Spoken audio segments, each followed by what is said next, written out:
Hari ini tanggal 7 November 2023, DPD RI melalui Komite 1 telah membentuk Kaukus DPD RI untuk kemerdekaan Palestina, dan ini langsung disaksikan di depan Kementerian Luar Negeri Republik Indonesia, dan kita sepakat 34 provinsi di dalam Komite 1 akan membentuk koordinator presidium yang akan menggerakkan dukungan terhadap kemerdekaan penuh Palestina di 34 provinsi.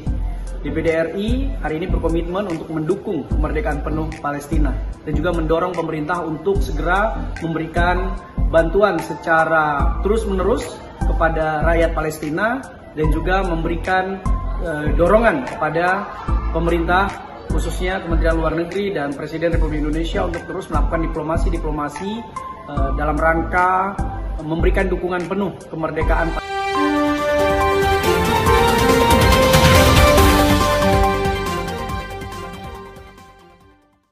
Ketua Komite 1 Dewan Perwakilan Daerah Republik Indonesia atau disingkat DPD RI, Haji Fahrul Razi, MIP memimpin Kaukus DPD RI untuk kemerdekaan Palestina dalam sidang pleno Komite 1 DPD RI yang turut menghadirkan Dirjen Kementerian Luar Negeri pada Selasa, tanggal 7 November tahun 2023, di Gedung B, DPD RI Kompleks Senayan DPR RI atau MPR RI, Jakarta.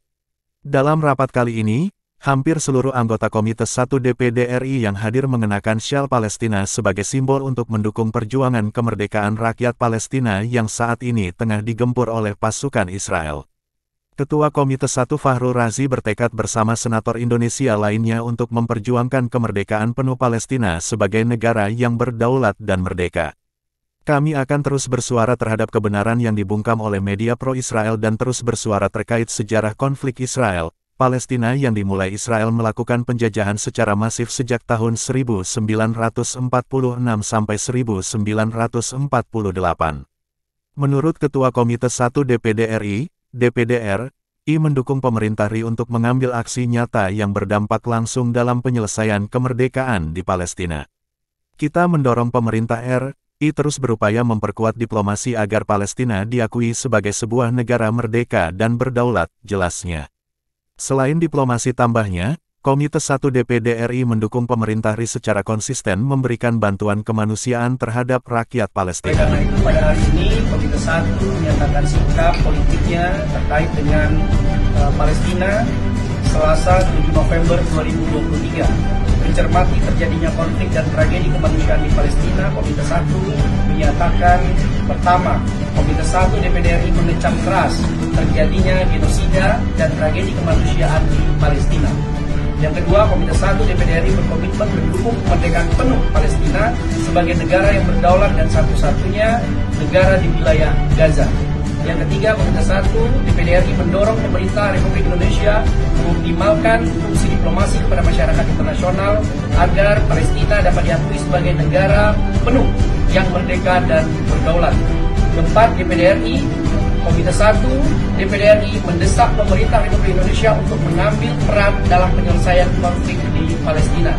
Yang kelima, DPD RI, Komite 1 DPD RI mendorong pemerintah Republik Indonesia untuk mendesak negara-negara di berbagai belahan dunia untuk ikut memberikan dukungan terhadap kemerdekaan Palestina. Yang keenam, Komite 1 DPD RI mendesak pemerintah Republik Indonesia untuk terus memberikan bantuan kemanusiaan terhadap rakyat Palestina. Dan yang terakhir, Komite 1 DPD RI pada hari ini 7 November 2023 membentuk Kaukus DPD RI untuk kemerdekaan Palestina sebagai wujud dukungan bagi eksistensi Palestina sebagai negara yang merdeka dan berdaulat secara penuh.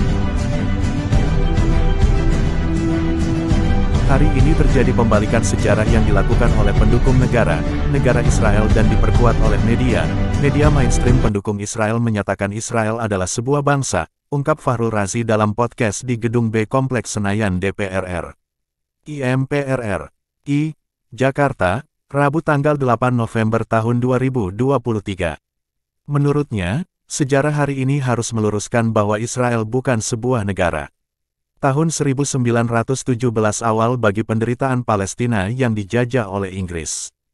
Inggris pada saat itu memberikan ruang bagi diaspora Yahudi Eropa masuk ke tanah yang telah dijanjikan, yaitu tanah Palestina. Warga Palestina awalnya menyambut baik kedatangan Yahudi Israel ke tanah mereka, Namun usai Inggris melepaskan tanah tersebut, Yahudi Israel mulai melakukan kekacauan serta pengusiran paksa penduduk asli Palestina dari wilayah mereka, ujarnya alumni Magister Visip Universitas Indonesia tersebut. Taktik penjajahan yang diadopsi oleh Zionis Israel dalam menguasai Palestina tidak hanya mencakup pengusiran paksa, pendudukan militer, atau pengubahan identitas, melainkan juga melibatkan tindakan pembunuhan terhadap warga Palestina yang dianggap sebagai ancaman. Jadi perdamaian antara Israel dengan Palestina sama saja dengan mengakui eksistensi negara Israel, maka dari itu kita terus mendorong bahwa tanah tersebut sah milik Palestina. Palestina harus dilindungi, Palestina harus mendapatkan kemerdekaannya. Sebagai Ketua Kaukus untuk Kemerdekaan Palestina, saya mendukung kemerdekaan dan kedaulatan Palestina, tutup Fahrul Razi.